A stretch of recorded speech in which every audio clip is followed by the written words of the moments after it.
bienvenidos. En nombre de la Comisión de Resolución de Conflictos de la Cámara de Industria de Guatemala, CRECIC, les doy la más cordial bienvenida a nuestro desayuno conferencia mensual, en esta ocasión, con el tema y la interrogante que nos hemos hecho más de alguna vez: arbitraje en lo laboral. ¿Será que realmente lo laboral es materia excluida del arbitraje? Y de ser así, ¿es esto conveniente? Estoy segura que todos los aquí presentes nos hemos hecho estas consultas anteriormente, así que el análisis de hoy resulta de lo más interesante y está a cargo del distinguido abogado Guillermo López Cordero, quien nos honra hoy con su participación. No necesita mayor presentación, todos ustedes lo conocen muy bien, pero como es nuestra costumbre aquí en CRECIC, les comento un poco sobre la vida y la experiencia del licenciado López Cordero. Tenemos el honor y privilegio de contar con él como miembro de la Junta Directiva de CRECIC desde hace ya muchos años. Es socio fundador del bufete López Cordero Abogados, catedrático universitario, también árbitro nombrado por el Estado de Guatemala para la resolución de conflictos dentro del Tratado de Libre Comercio de CAFTA. Posee una amplísima trayectoria y práctica en el área laboral, corporativa y de litigios en Guatemala. Y sin más, los dejo con el distinguido licenciado Guillermo López Cordero.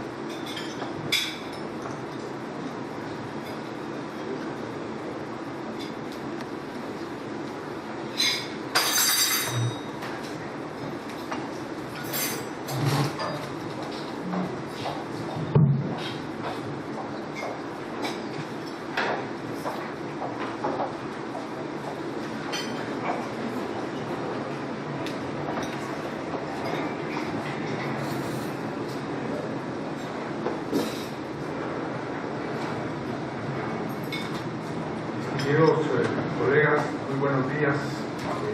Bienvenidos a este centro de arbitraje, en donde tenemos la aspiración, la confianza a que cada día la sociedad entienda, practique y que el ordenamiento jurídico también fomente y regule la solución alternativa de conflictos en materia laboral.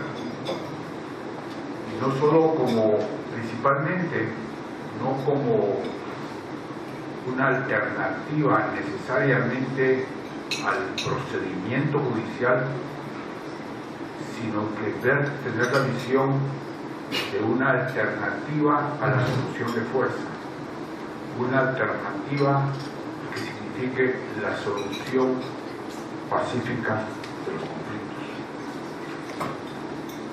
En el derecho de trabajo existen los conflictos que lo caracterizan, son obrero-patronales.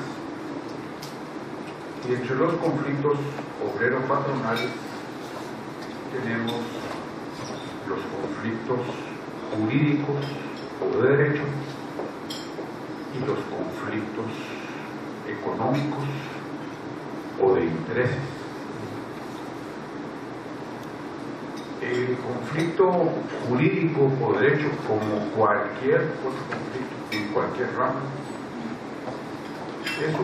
la controversia se centra o gira en torno al incumplimiento o a la interpretación o a la aplicación de una norma preexistente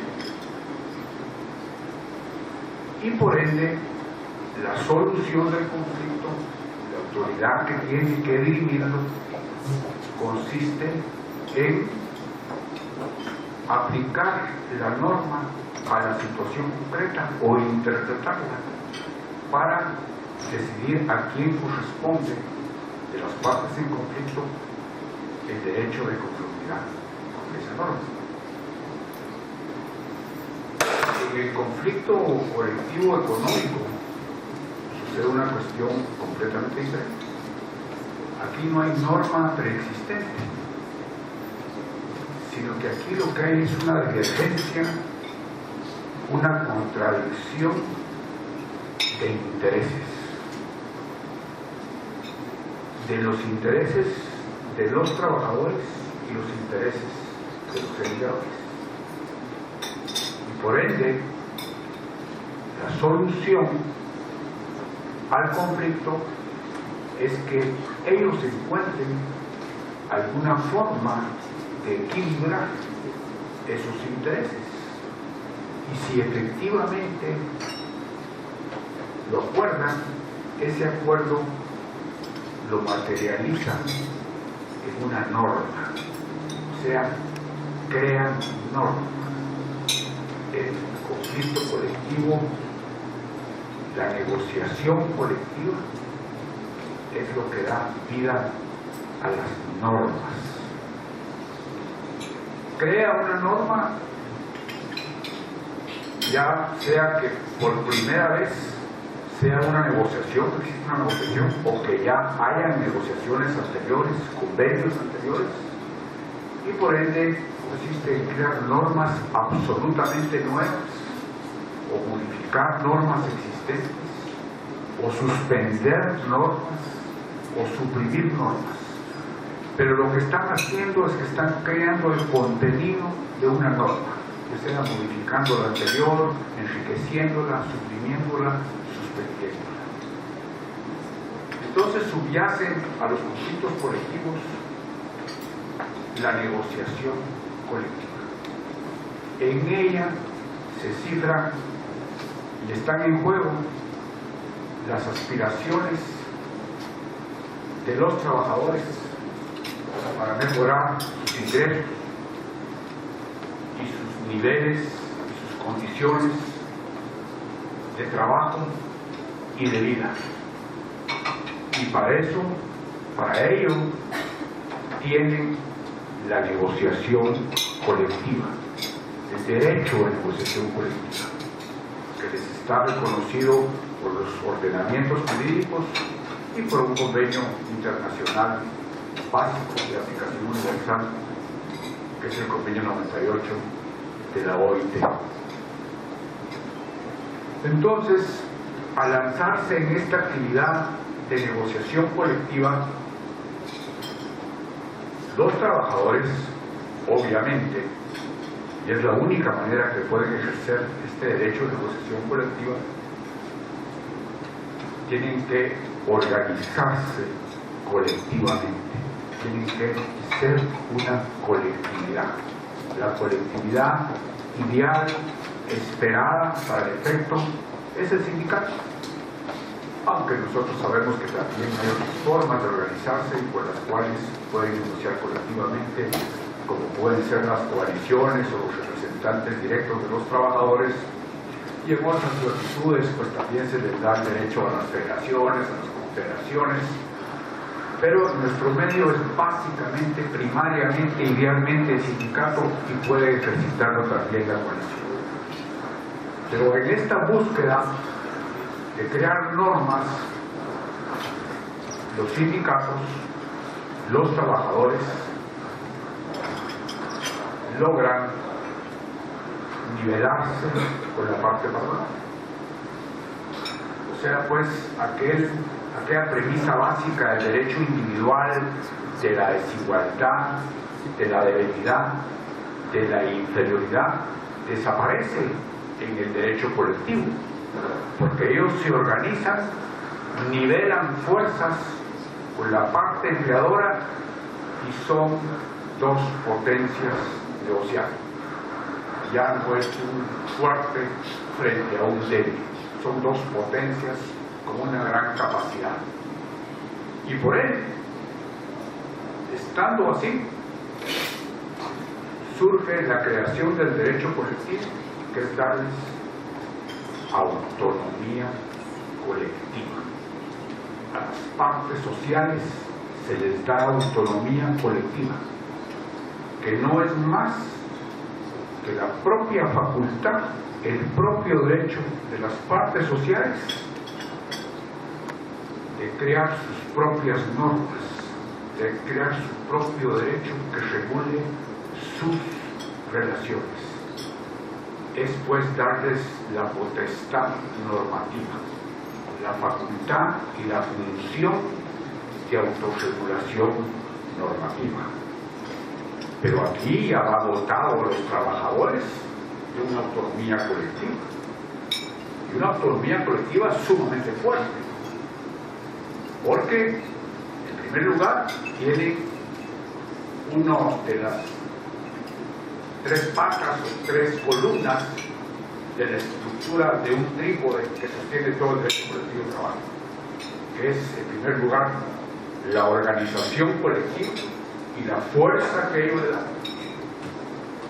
La negociación colectiva sería la segunda columna de la estructura, y que es a través de lo cual ejercita su función la organización colectiva. Y finalmente la pata, la columna, el trípode que le da toda la consistencia a la estructura. Pero bueno, por eso es que funciona el mecanismo, la fábrica del derecho colectivo de trabajo. Y por eso es de que en esas circunstancias ya se faculta, se da el derecho, se suelta a los trabajadores para asumir tan seria, tan delicada responsabilidad y función de crear su propio derecho, porque ya están dotados de una autonomía colectiva, ya están liberados. Entonces, esa es la potestad que las dos partes sociales tienen ya de crear su propio derecho. Y el derecho, pues obviamente, lo plasma, esa creación de derechos lo plasman en los convenios colectivos de trabajo. Nosotros lo llamamos pacto colectivo de condiciones de trabajo, que son leyes profesionales porque regulan a toda la categoría profesional. Son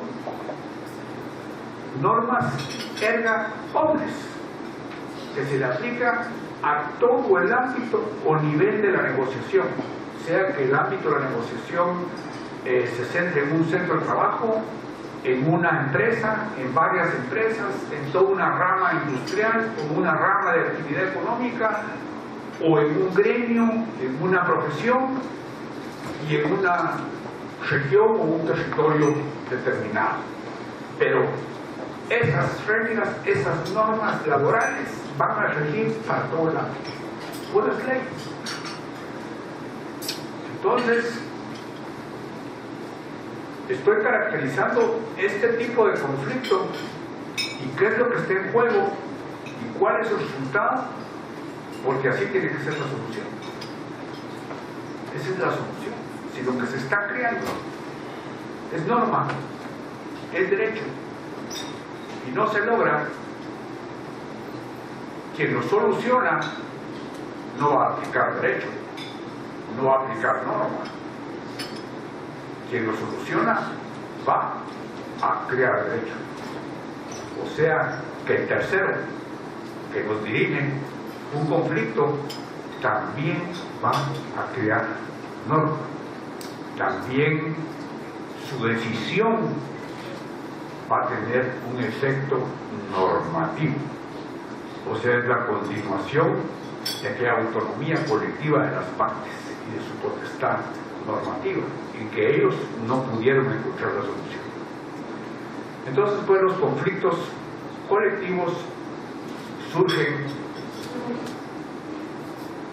se expresan precisamente en la negociación colectiva. Y es ahí, en la negociación colectiva, en donde debe encontrar su solución. Difícil, porque los intereses están contrapuestos, y eso ya es característica propia de la relación, de los intereses de los trabajadores y los intereses de los empleadores miran con distinta visión, con distinta óptica, con distintas necesidades, con distintas aspiraciones. El conflicto está sentado desde antes de empezar la propia negociación, desde antes de que se judicialice un conflicto. Y cómo salen de la negociación y cómo van a encontrar el equilibrio dependerá de la consistencia, de la solidez, de las posiciones de las partes y desgraciadamente muchas veces por la fuerza de los protagonistas, la fuerza que puedan tener. Pero si en la negociación colectiva no encuentran la solución, no encuentran el arreglo, pues entonces debemos buscar los métodos para que se pueda encontrar un arreglo a semejante divergencia, a semejante contienda. Una contienda sumamente delicada, que no es aplicar derecho, es crear derecho. Ese va a ser el efecto normativo de la decisión del tercero.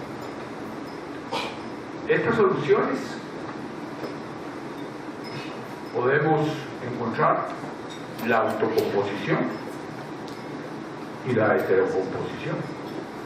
La autocomposición es que las partes son las que verdaderamente encuentran la solución por su propia voluntad. Pero ya fracasó la negociación colectiva, en la autocomposición encontramos a la conciliación y a la mediación. Es igual que aquella negociación en la vía directa, solo que con un elemento más. Y ahí interviene un tercero que los ayuda a encontrar el arreglo. En la conciliación, el conciliador o los conciliadores tienen un papel menos protagónico, menos activo, simplemente tratan de aplacar los ánimos, de acercar a las partes, de convencerlas, interponen buenos oficios y tratan de sembrar un ambiente de paz y entendimiento. Pero ya es diferente, hasta ahí se limita su función. Es diferente en la mediación. En la mediación, el tercero también interviene, ayudando, pero de una manera más activa, más responsable, puesto que él ya no simplemente acerca, convence, sino que él se forma una idea, y propone una, esa es su tarea del mediador, proponer una solución concreta, parecido. Yo creo que es una mediación, lo que nosotros conocemos en los conflictos colectivos, en el trámite de nuestra ley para los conflictos colectivos, el tribunal de conciliación que está previsto ahí realmente es una mediación, porque aquí el conciliador recibe pruebas, oye, investiga precisamente para formarse un criterio y para proponerles a las partes una solución. Pero la característica de esto es que siguen siendo métodos de autocomposición, porque al final y al cabo depende de las propias partes llegar a la regla, con la ayuda del tercero, pero ellas son las que toman la decisión y finalmente paran celebrando el arreglo. En cambio, en la heterocomposición ya no son ellos los que van a tomar la decisión y la solución. En la heterocomposición es un tercero el que decide, el que resuelve,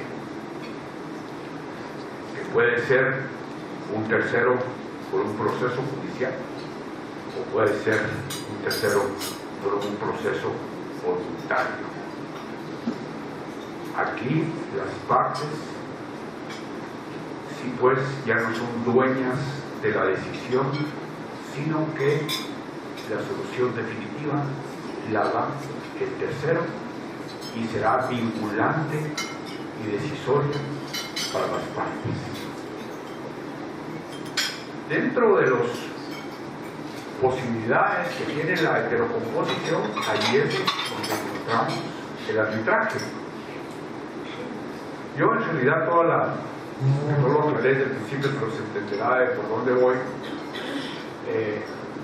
Estoy centrando la interrogante del arbitraje en lo laboral en torno a los conflictos colectivos económicos y sociales, que son los que más, no solo a mí me interesan, sino que yo creo que la sociedad nos preocupa, nos debe preocupar, máxime que cada vez las sociedades y la comunidad internacional esperan más fomento de la organización colectiva y de la negociación colectiva y por ende de los conflictos colectivos. Entonces, las fórmulas de arbitraje que podríamos identificar serían el arbitraje totalmente voluntario, que las partes deciden someter su controversia a un arbitraje y ellos pueden nombrar los árbitros, podrían nombrar los árbitros, las reglas del procedimiento, una especie de un arbitraje ad hoc, o encargarlo a un centro o una institución de arbitraje para que el arbitraje sea administrado por ella según las reglas que tiene y según su nómina o sus cuerpos de árbitros. Pero también está fuera de ese arbitraje privado, estaría el arbitraje público, que es que las partes sí definitivamente es voluntario porque ellos deciden someter la controversia al arbitraje, pero solo hasta ahí. Pero el arbitraje va a ser llevado a cabo, ejecutado institucionalmente por un órgano de carácter público establecido por el Estado, que puede ser una autoridad administrativa del trabajo, que puede ser un tribunal de trabajo o cualesquiera otros cuerpos u órganos que el Estado tenga establecido para eso. Pero sería una decisión totalmente voluntaria someter el conflicto a arbitraje, ya sea privado o sea público, institucional público. La otra clase de arbitraje que identificamos es el arbitraje obligatorio, en donde no depende de las partes decidirlo, someterse al arbitraje. Es por ministerio de la ley que la controversia colectiva se debe someter al arbitraje. Por supuesto que son circunstancias especiales y limitadas en que esto se dispone así. Normalmente responde a factores que se refiera a servicios o a labores o actividades en centros neurálgicos para la vida social o para evitar la prolongación de conflictos, la prolongación de huelgas. Entonces hay sistemas, hay ordenamientos jurídicos que si en principio se ejercitó la huelga como medida de acción directa de solución y no prospera en determinado tiempo ni logra la solución, inmediatamente la ley ordena que cese la huelga y que se someta la disputa a arbitraje, en aras de mantener la paz social y prever de que continúe la actividad normal económica, el desarrollo normal de la actividad económica y la paz social. Y en otros casos que se vuelve obligatorio, no por una prolongación de un conflicto, sino como ya les indiqué, por servicios esenciales. La OIT, cada ordenamiento jurídico puede tener distintos sistemas o casos o causales para someter o obligar a un arbitraje, pero la OIT sostiene y más o menos la mayoría de los ordenamientos jurídicos nacionales siguen las reglas de que solo es obligatorio el arbitraje y puede ser considerado como una alternativa viable, válida, lícita, que no viole los convenios internacionales de libertad sindical y de negociación colectiva. El arbitraje obligatorio en el caso de servicios públicos esenciales.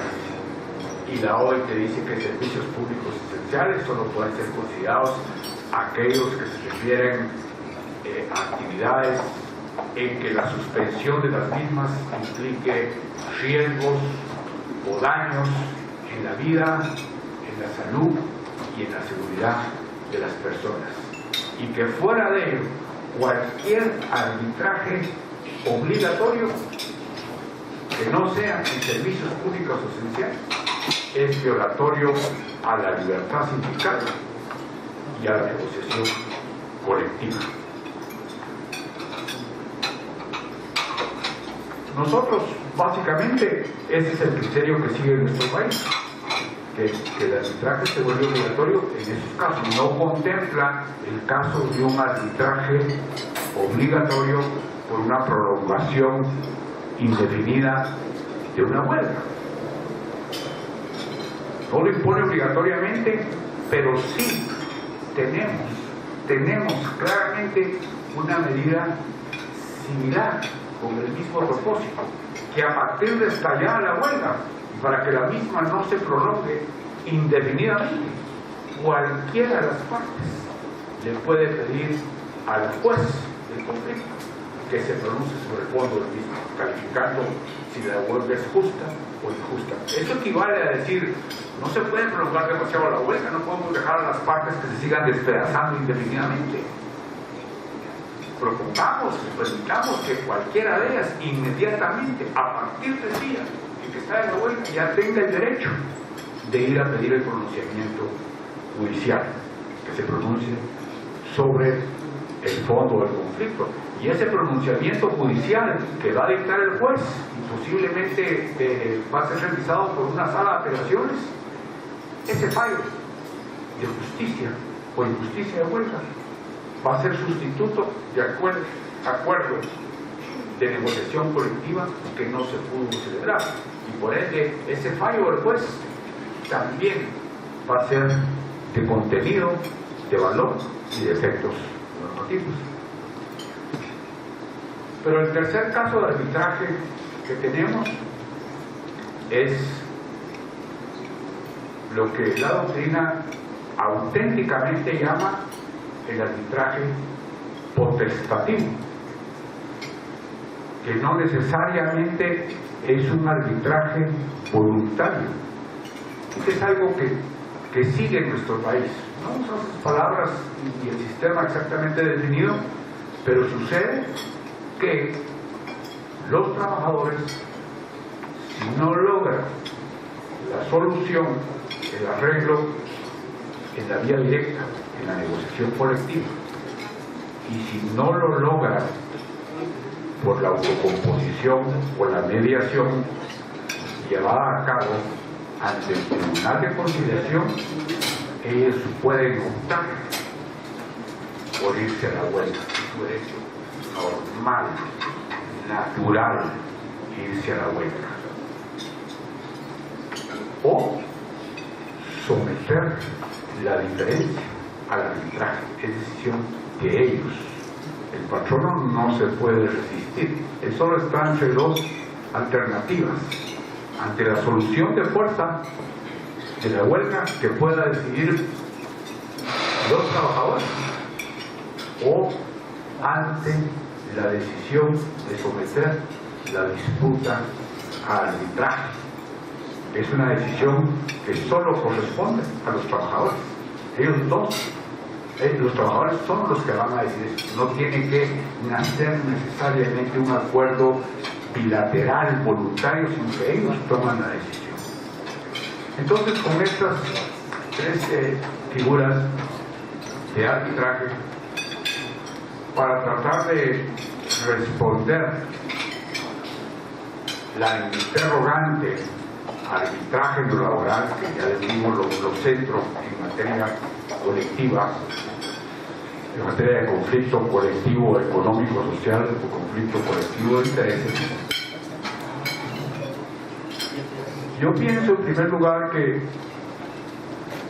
el arbitraje que tiene previsto nuestro Código de Trabajo como método de solución de conflictos colectivos económicos, en realidad sí es una alternativa de solución pacífica,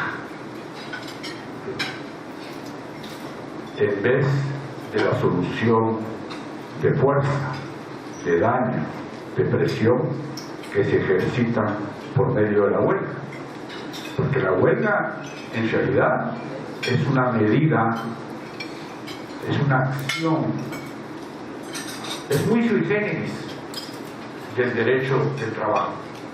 Es una medida de autotutela, donde los propios trabajadores, sin intervención de nadie y a través de su propia fuerza y de su propia acción, deciden resolver con sus propias manos el conflicto, no sujetándola a ninguna decisión de un tercero, que a base de la fuerza la parte empleadora haga las concesiones y las aceptaciones necesarias para encontrar el arreglo.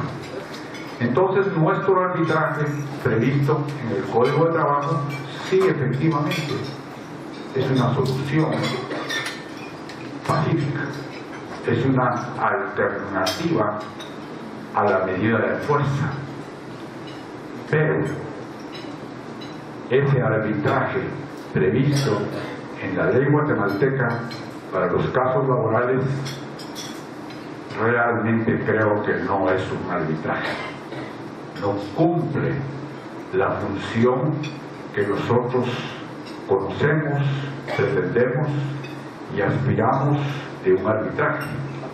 Sigue siendo una función jurisdiccional a través de un proceso judicial. No es la solución privada, afuera, voluntaria, por particulares, saliéndose de la maraña del aparato burocrático judicial que provoca retardamiento, que provoca lentitud, que provoca ineficacia. No, eso no es.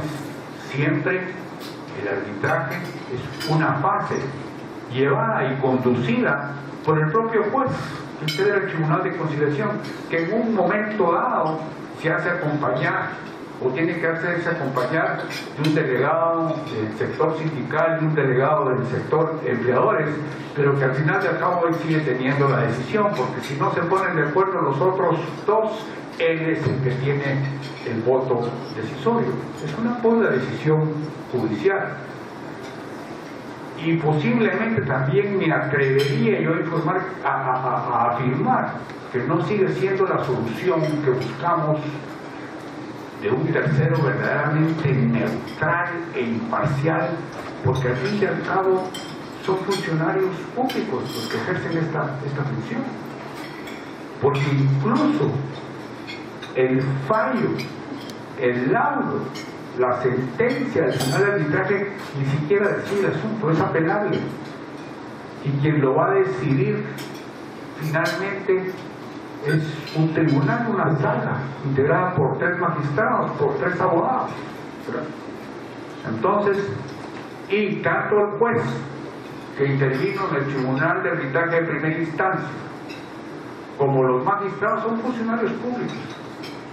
Y que de todo, el mantenimiento, la opción de su cargo, el ascenso, el desarrollo de su carrera administrativa, judicial, está sujeta a una serie de presiones sociales y políticas. Y no estamos ante un árbitro en un estado de pureza que no va a estar sujeto a ese tipo de presiones ni a ese tipo de intereses. Yo creo pues que ese arbitraje laboral sí es una alternativa a la solución de fuerza, pero no es verdaderamente un proceso arbitral como el que nosotros aspiramos. O sea, pues la primera interrogante, arbitraje en lo laboral, yo creo que en realidad no existe, no se da. La segunda interrogante sería, ¿es válido? ¿Será válido será posible que se pueda establecer un arbitraje voluntario. Obviamente necesitamos una legislación que lo permita, pero es algo totalmente factible decidir y regular que las propias partes en conflicto voluntariamente puedan someter la solución de su controversia a un tribunal arbitrario, porque es una materia totalmente transigible, está en su disposición, está en la autonomía de su voluntad haber decidido la negociación colectiva y el contenido de la negociación colectiva, y la misma función es la que le van a encargar al árbitro, y los mismos límites que ellos mismos tuvieron de respetar el orden público laboral la va a tener también el tribunal de arbitraje, donde no podrá contravenir ni disminuir normas imperativas inderogables. De tal modo pues que en esa creación de derecho que aspiraban y que buscaban las partes de su negociación colectiva, con mucha flexibilidad, con mucha amplitud, con mucha relación de causalidad con sus características, sus necesidades, sus posibilidades, que son cambiantes, y con base en lo cual pueden crear sus normas, el contenido de las normas para arriba y para abajo, siempre y cuando no violen ni alteren el piso mínimo laboral. La misma función le estarían encomendando al tribunal arbitral.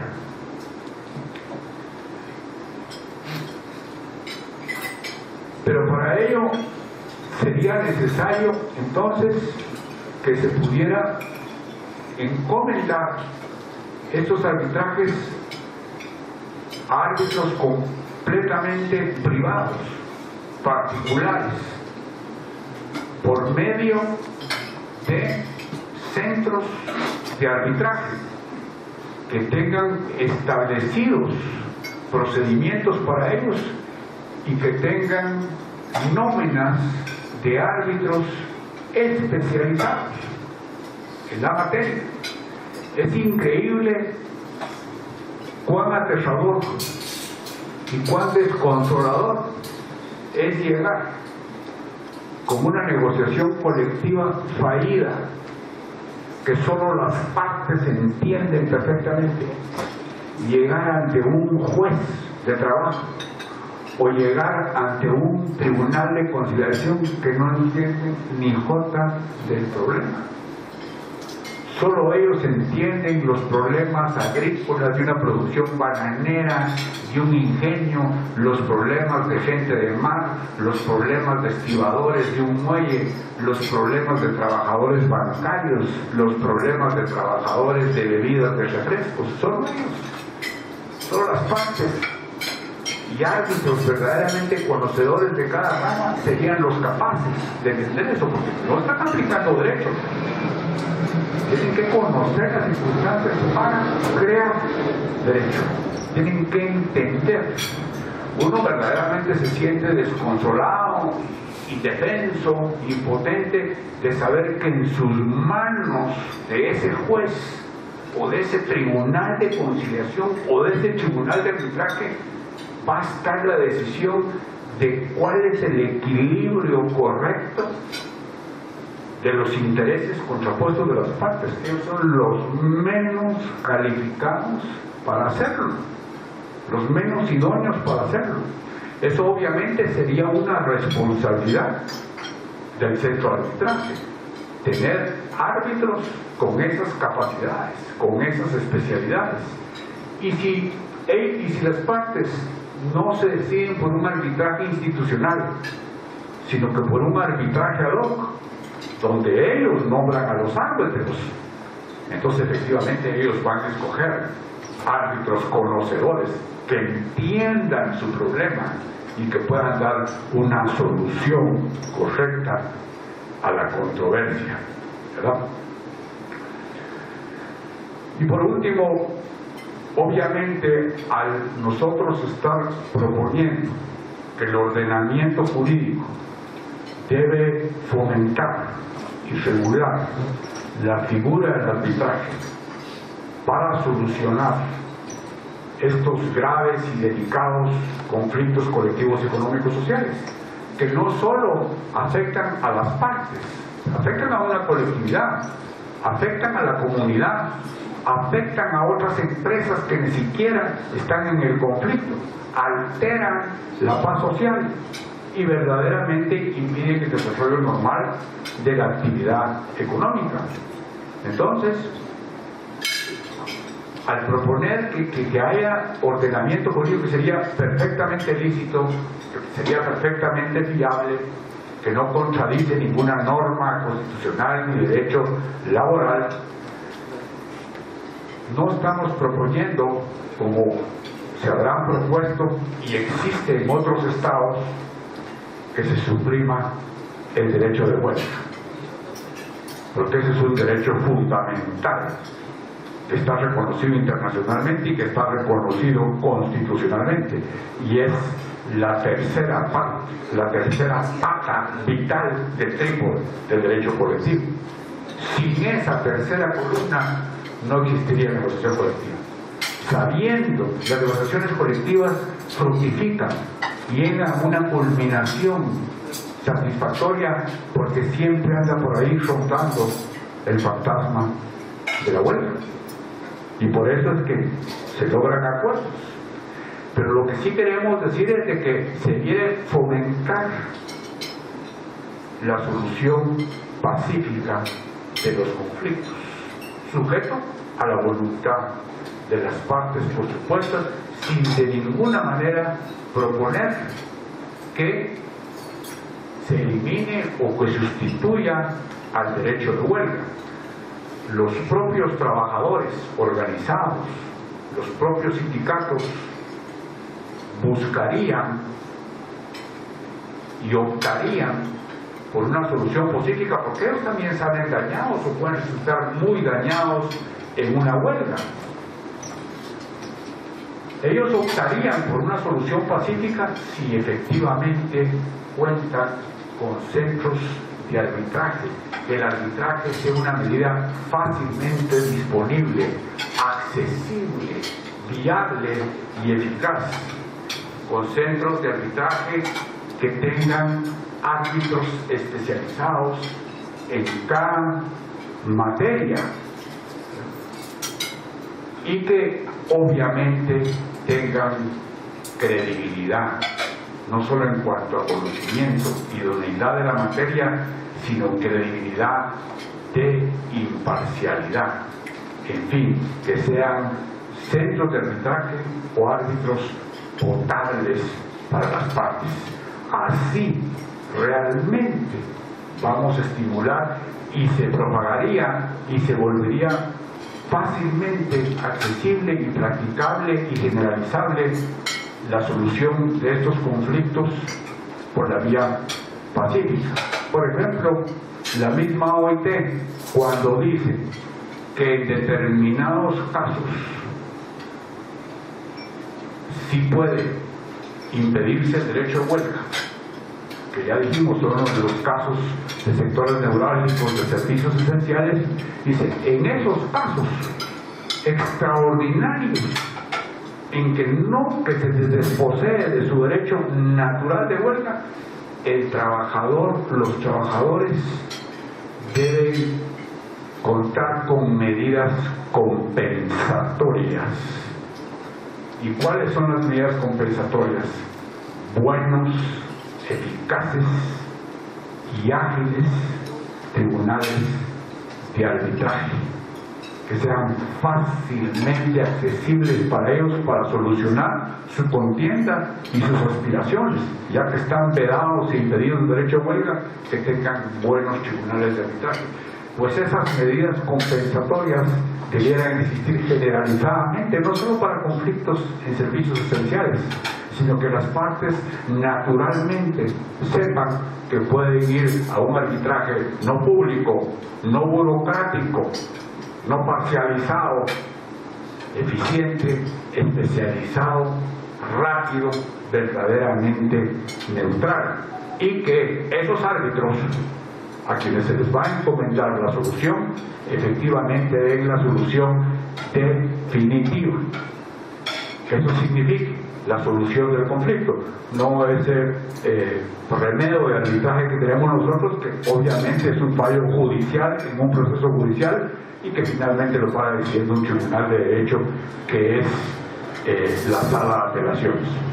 Pero la última conclusión que se me había olvidado indicar es que obviamente desde el momento que sabemos cuál es la naturaleza, cuál es el contenido, cuáles los efectos de la negociación colectiva y el conflicto resultante de la misma, tenemos que estar claros en que obviamente el único arbitraje aplicable es un arbitraje de equidad.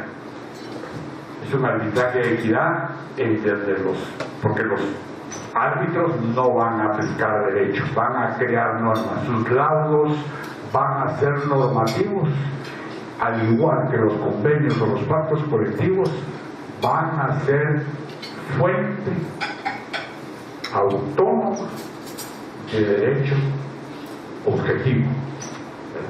Y esa es la gran virtud que tienen no solo los pactos, los convenios colectivos, sino que los laudos en materia colectiva, que per se son normativos. No sucede como otra tarea o función judicial que repetitivamente cuando se forma doctrina o jurisprudencia. No, en sí el contenido de ese laudo arbitral, de esa sentencia colectiva, es derecho objetivo, es normativo. Muchas gracias.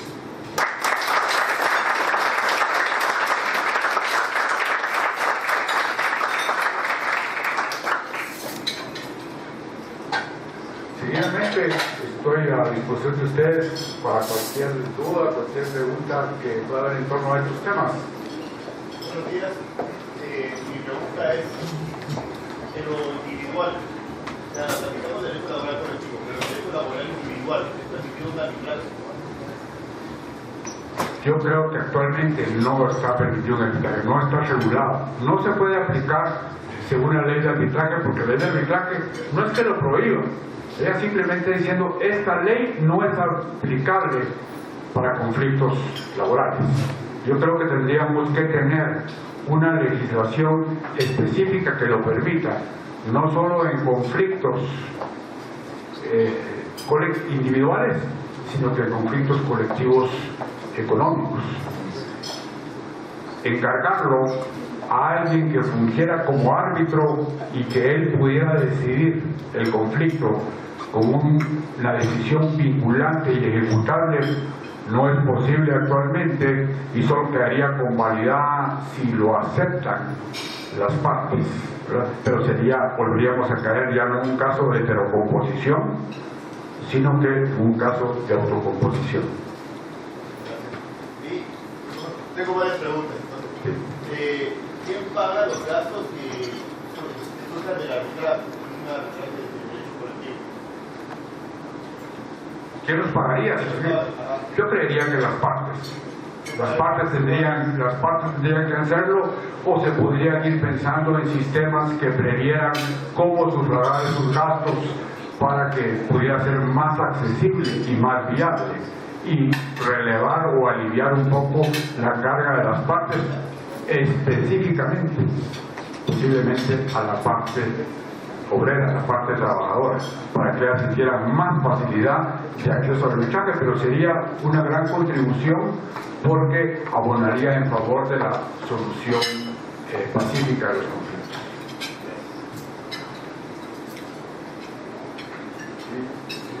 Tengo tres dudas.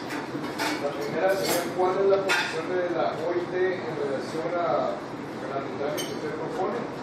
Si hay algún pronunciamiento sobre este tipo. La otra sería si actualmente en Guatemala hay alguna propuesta o iniciativa de ley en relación a esto. Y la tercera es si en otros países se ha aplicado el arbitraje de la manera que ustedes proponen. Sí. La OIT sí fomenta y favorece el arbitraje y lo consideran totalmente lícito y válido que los Estados miembros lo vuelvan una praxis social y que haya regulación que lo fomente. Lo que no está de acuerdo es en que sustituya a la huelga, al derecho de huelga, sino que sea una opción elegida libremente por los trabajadores. Yo, en mi conocimiento, no existe ninguna propuesta de ley, una iniciativa de ley para legislar la figura del arbitraje en lo laboral como yo la propongo, porque creo que se ha considerado como un tabú, como algo prohibido, o hay una concepción equívoca como que está prohibido el arbitraje de materia laboral. No es cierto. El arbitraje, lo que dice la ley de arbitraje es que no se aplica esa ley para resolver los conflictos laborales. Entonces va a haber una ley que sí se aplique para resolver ese tipo de conflictos. Obviamente va a tener sus características propias, muy particulares, ajustadas a este tipo de problemas, de conflictividad. Y puede ser incluso para conflictos individuales y para conflictos colectivos de intereses. Y sí hay muchos países, hay muchos estados que tienen el arbitraje y que lo practican fuertemente. Incluso hay algunos países que ya lo tienen señalado como la forma de solucionar el conflicto y otorgan facultades a los estados en un momento dado de señalar que una contienda se debe ir al arbitraje obligatorio, sin necesidad de crear una huelga prolongada y que sea, sino con solo ver que puede causar muchos problemas, pueden emitir una disposición en que señale que las partes se vayan al arbitraje. El último ejemplo que tenemos de esto fue una disposición que emitió el presidente Reagan cuando la huelga de los controladores del tráfico aéreo. Pero hay mucho arbitraje, hay muchísimo arbitraje en Estados Unidos. Se practica muchísimo arbitraje, pero obviamente son procedimientos que verdaderamente solucionan los conflictos y que son confiables y que son respetables para las partes y saben que están en manos de árbitros especializados y absolutamente neutrales y que van a ir a encontrar una solución correcta y justa a sus problemas.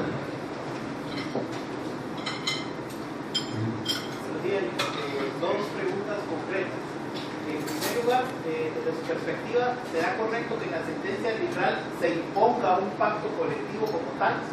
Y en la segunda, desde de lo que usted plantea el día de hoy, ¿cuándo o en qué momento del conflicto colectivo de carácter económico-social sería correcto acudir a un arbitraje de esta naturaleza? Yo creo que la sentencia, el laudo de un tribunal arbitral, en la forma que yo lo propongo, yo creería que funcionaría, o como actualmente ese pseudo arbitraje que existe en Guatemala, ese fallo arbitral sí puede imponer un pacto colectivo. Es más, mejor el nombre de otra manera, el fallo arbitral es el pacto colectivo. El fallo arbitral sustituye al pacto colectivo. Yo hace unos años, tal vez no menos de una década, tuve un caso en que llegamos a un arbitraje y recibimos la sentencia arbitral. Y la sentencia arbitral efectivamente tenía un contenido de pactos. Eran los 140 o los 160 artículos ya ordenados tal y como estaban ordenados en el pacto anterior que había perdido vigencia y que las partes estaban negociando. Obviamente, en la redacción del pacto tomó en cuenta todos los puntos que ya habían sido acordados por las partes y simplemente le entró a los puntos en discordia, que es lo que se somete concretamente al arbitraje. Pero sí, definitivamente el laudo arbitral tiene el mismo carácter y efecto y función normativa que el propio convenio colectivo o pacto colectivo. El momento del arbitraje, yo creo que es una modalidad muy especial que debemos tomar en cuenta para esta materia. Yo pienso que no es posible, o por lo menos no es aconsejable, que de antemano, a priori, exista una cláusula arbitral, un compromiso arbitral, porque lo que celebraron o lo que están celebrando las partes no es un contrato, definitivamente no es un contrato. Lo que están haciendo son poniéndose como legisladores, creando una ley profesional. Entonces yo creo que el momento del arbitraje es surgida la disputa, surgida la controversia, o sea, ya fracasada la negociación colectiva, entonces es donde puede pensarse ya no en una cláusula a priori arbitral que para cualquier contienda que tengamos nos vamos a ir a un arbitraje. No, surgida la disputa, la sometemos, una cláusula de sometimiento al arbitraje. En Guatemala actualmente dice la ley que el arbitraje en materia laboral puede ser convenido antes o inmediatamente después del Tribunal de Conciliación. Está presuponiendo que es antes del Tribunal de Conciliación porque ya están en la víspera del Tribunal de Conciliación porque ya fracasó la negociación colectiva, o fracasado el Tribunal de Conciliación, ahí decidir el arbitraje. Y creo que también puede hacerse, y la ley lo autoriza en alguna otra de sus normas, que ese sea el acuerdo que se celebre en el Tribunal de Arbitraje, que el Tribunal de Arbitraje no resuelva el fondo del conflicto, pero por lo menos logre que las partes convengan que van a someter la disputa a arbitraje. Pero sí estamos claros en que debe ser un sometimiento cuando ya claramente ha fracasado la negociación en la vía directa. Eso puede ser antes del Tribunal de Conciliación, durante la conciliación o inmediatamente determinada la conciliación y antes de que agarre el camino de la solución de fuerza.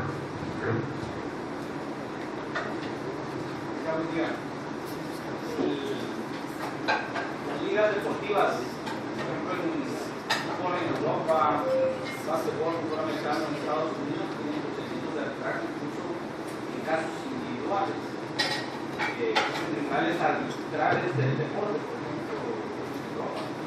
Este podría ser el caso de los procedimientos arbitrales que ustedes tienen, que las partes de quien hay los conflictos intervienen ese tipo de entidades o someten las diferencias y las incluso establecen las parciales sociales y que de hecho han derivado en huelgas de ligas. Ese es el procedimiento, exactamente así. Y ahí es donde vemos claramente el ejemplo que muchas veces optan por un arbitraje. Y esas ligas deportivas en el baloncesto, en el fútbol, en el béisbol, existen CBAs, así le llaman ellos, Collective Bargaining Agreement, sus pactos colectivos que fracasan y los someten a un arbitraje y los deciden por arbitraje. Pero eso no obsta a que renuncien o que excluyan los procedimientos de fuerza, las medidas de acción directa que tienen las partes. Recientemente, creo que hace 2 temporadas, la Liga Profesional de Básquetbol, la NBA, se fue a un lockout, se fue a un paro, fracasó la negociación colectiva y se fueron a un paro, equivalente a la medida de huelga de los trabajadores. Se fueron a un paro y a través de la fuerza, con la medida de acción directa, logró la solución y llegaron al acuerdo. Porque a partir de que quitaron el lockout se suspendieron las actividades. Todavía no estaban en temporada, pero estaban en pretemporada. Se suspendió la pretemporada y además no estaban cogiendo los salarios, porque los jugadores no solo ganan durante la temporada, los salarios ganan durante todo el año, pero desde el momento que había lockout ya no había salarios. Entonces, los patronos fueron los que ejercitaron la medida de acción directa, porque ahí sí funciona el lockout. Nosotros lo tenemos previsto, sería muy improbable que hiciera, pero ellos sí utilizan el lockout. Y por ejemplo, también es muy conocida la huelga del béisbol, pues esa fue los trabajadores que se fueron a la huelga, ¿verdad? Y finalmente, si se prolongan demasiado, pues tendrán que encontrar algún arreglo con un tribunal arbitral o ellos mismos encontrar las fuerzas para poder llegar a sacar la disputa. Cuando existe un pacto colectivo que está vigente y una parte obrera se va directamente a un conflicto colectivo por considerar que se cumplió alguna obligación, el tribunal ya judicial debería verificar que se agotó la vía directa sobre tratar el tema que está haciendo objeto del conflicto. Pero por lo general es obviamente la parte patronal la que tiene que decirle al juzgado, mire, antes de conformar el tribunal arbitraje, hay ciertos pasajes en el pacto colectivo que indica que tenemos que arreglar vía directa, o hay la figura con una junta mixta, etcétera, que no se ha agotado. Entonces, primero que lo agoten y si no lo resolvemos, pues podemos iniciar. Si tuviera un criterio judicial realmente verificar previamente que se ha agotado la vía directa entre las partes, por los sindicatos patronos con un pacto vigente, o porque no tiene todo el trabajo, no lo prevé, todo el trabajo es 24 horas se forma el tribunal y a las predicciones que trae la discusión del conflicto. El caso que usted expone claramente denota que hay un pacto vigente. Si hay un pacto vigente, quiere decir que el derecho de negociación colectiva que corresponde a los trabajadores y a la parte patronal ha sido cumplido, ha sido respetado y ha sido satisfecho, y que tienen un pacto vigente por un plazo y que están negociadas las condiciones de trabajo para ese plazo, y por ende no ha lugar, no debiera haber posibilidad a una nueva negociación colectiva planteada en esa empresa, y por ende no debería de existir posibilidad de un conflicto colectivo económico-social. Auténticamente el conflicto colectivo económico-social debería ser simplemente por una negociación colectiva y no por la aplicación o por incumplimiento de la norma que está en el pacto colectivo, por la violación del pacto colectivo. Yo creo que en ese sentido nuestra ley tiene una equivocación, una tremenda equivocación, al permitir que dice que puede ser justa la huelga si el patrón no se niega a negociar condiciones, a negociar el pacto colectivo, o si no accede a las condiciones exigidas por los trabajadores que estén en posibilidad de conceder. Hasta ahí va bien, pero donde va mal es cuando dice por incumplimiento de los contratos o por incumplimiento del pacto colectivo.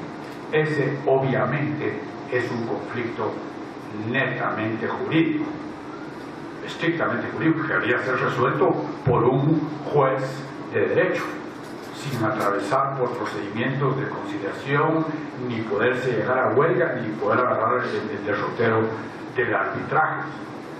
Sin embargo, la ley tiene el problema.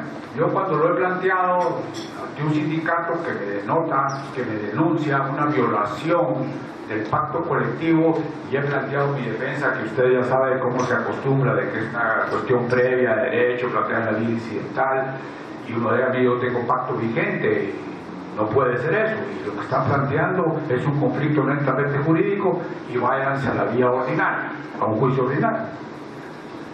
La respuesta que me dio, que me ha dado el sindicato, es decir, pero ¿cómo vas a querer que hubiera un juicio ordinario si yo tengo el derecho a huelga por incumplimiento del pacto, por incumplimiento de contratos? Y para llegar a la huelga, el único camino que tengo es precisamente por plantear un conflicto colectivo económico social según el título 12 del Código de Trabajo, ¿verdad? Esa es la gran discusión. Yo creo que hay más o menos un criterio hasta la fecha uniforme de los tribunales de que esos conflictos jurídicos se deben ventilar en el juicio ordinario y que no deben agarrar la vía del conflicto colectivo económico social. Pero ese argumento yo creo que está fundamentado básicamente, y que ese artículo del Código de Trabajo que dice que la huelga puede ser justa por esos motivos de incumplimiento, yo creo que riñe con una norma constitucional cuando reconoce el derecho a huelga y dice: este derecho se puede ejercitar estrictamente por razones de orden económico-social. Quien entiende derecho al trabajo sabe que lo que está diciendo esto es para conflictos colectivos de intereses, no para conflictos jurídicos. No está en la Constitución reconociendo el derecho a huelga para resolver cualquier pleito y que rápido se pueda ir a él. No, la huelga, señores, solo excepcionalmente en estas contiendas sui generis típicas del derecho al trabajo que solo en él existe, que es la contienda de intereses, donde ejercen su potestad normativa. Solo aquí se me puede ir a la huelga o al paro de los patronos, pero no se me van a estar yendo a las manos por cualquier pleito, por cualquier diligencia que tengan de tipo jurídico, si se incumplió la norma, porque para eso es ley el pacto, para que se aplique como ley y para que los jueces la apliquen como ley y diga a quién le corresponde el derecho de conformidad con la norma que se acusa como infringida y que ordene las medidas reparativas respectivas, ¿verdad?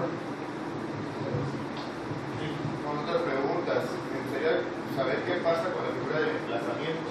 Pues bueno, La figura del emplazamiento y el fundamento ¿Emplazamiento? emplazamiento.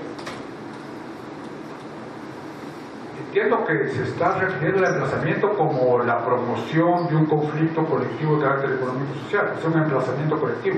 Así es, gracias. Entonces, cuando el patrón no puede pedirle a una persona, pues Sí, le llamamos emplazamiento. El emplazamiento es toda fijación de un plazo por parte de un juez para que uno conteste a través de un emplazamiento, un juicio ordinario, pero aquí hay un emplazamiento colectivo. Entonces, plantean un colectivo, un proceso colectivo económico-social, y en ese momento pues surgen las prevenciones o las medidas que ordena la ley, ¿verdad? Entonces, ¿cuál es la pregunta? Entonces, ¿qué pasaría con estas figuras precautorias que nos ordena la ley? O sea, si nosotros nos sometemos a un tribunal de arbitraje de tipo privado, a pesar de eso el patrón no puede despedir a los trabajadores, ¿o sí? Yo creería que si ya, en primer lugar debemos suponer, creería yo, que ya está promovido el conflicto colectivo económico-social, desde el momento que fracasó la negociación colectiva. Esté integrado el Tribunal de Conciliación, funciona el Tribunal de Conciliación, fracasa, se desintegra.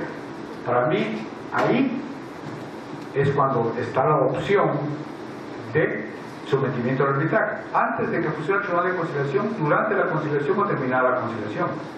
Ahí deciden libremente someter la disputa a este arbitraje privado que yo indico. Pudiera perfectamente decir, ok, en garantía de las partes, que siga vigente el conflicto colectivo y las prevenciones que surgieron como motivo del mismo. O bien lo pudieran convenir, puede ser parte del acuerdo de arbitraje. Puede decir, miren, mientras estamos ventilando el arbitraje, queda restringida la libertad o el derecho de terminar contratos de trabajo, sin poder ocurrir, y teniendo que recurrir a un juez para que lo autorice. Así como en los arbitrajes privados, comerciales, hay ciertas medidas a que puede acudir el tribunal arbitral ante el tribunal común para medidas precautorias, pudiera también para eso. Pero yo creo pues que un sometimiento a arbitraje ocurriría normalmente después de que está planteado el conflicto y se pudiera dejar viviendo y surtiendo efectos de esas medidas mientras se alcanza la solución de la controversia. Y por último, el fundamento jurídico para someternos a un tribunal de arbitraje privado, ¿cuál sería? Yo creo que la libre disposición de las partes de poder transigir sobre esto, la voluntad que tienen, que no hay ninguna limitación para que lo haga. Así como la Constitución tiene establecida que la justicia se ejerce por la Corte Suprema de Justicia y los demás tribunales, también están incluidos los tribunales de trabajo, solo que los tribunales de trabajo con una jurisdicción privativa. Pero a pesar de que esa función jurisdiccional está asignada al Estado, las partes pueden someter sus disputas al arbitraje. Yo creo que pero tendría que haber una ley, ¿verdad? Yo creo que ahorita no es válido que uno someta eso al arbitraje y que obtuviera un fallo de un árbitro y uno pretender que eso es vinculante y ejecutable. Tendría que estar revestido de legalidad por una ley, ¿verdad? Y la legitimidad del árbitro pues la están dando precisamente las partes que le están empoderando para que les decida su controversia, pero amparado en una envoltura legal que lo permita.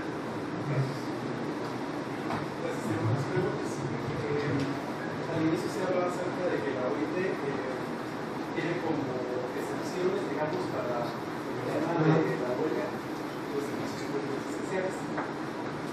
Hay algunos servicios públicos esenciales que son prestados por empresas privadas, por transporte, agua, seguridad, podría ser incluso. En el caso de la seguridad, por ejemplo, en Guatemala existen muchas empresas de seguridad que responden a la seguridad de sus servicios públicos esenciales.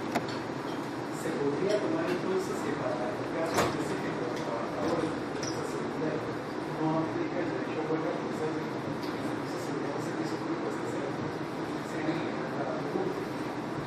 La segunda pregunta es ¿en qué convenio o recomendación de la OIT es que se tiene la potestad de poder fundamental para el derecho a gratuidad en cualquier tipo de conflicto, sea y el último, los ejemplos que nos han puesto de arbitraje. El tema laboral ha sido en países de tradición anglosajónica, pero ¿en qué países de tradición latina existe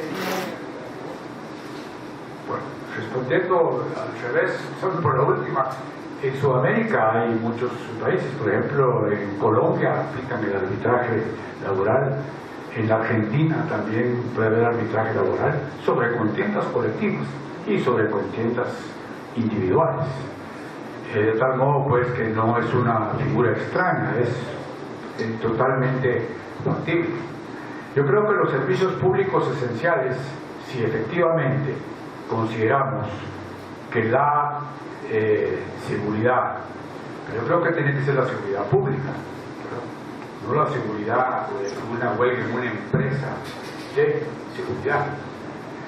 Pueden ser servicios públicos esenciales que estén en manos privadas o que esté prestado por dependencias o por entidades estatales. Y hay cierta diferencia en el sentido que sí se califican como esenciales y se limitan o se impide el derecho de huelga. Lo que sucede es que cuando está en manos de particulares, el Código de Trabajo sí permite que se pueda aún así realizar la huelga siempre y cuando se dé una cobertura mínima al servicio.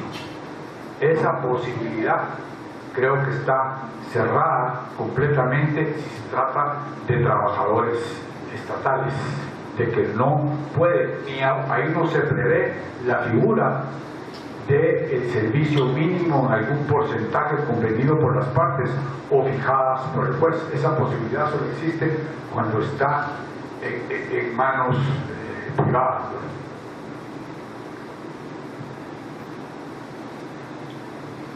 Muy bien, muchas gracias, señores.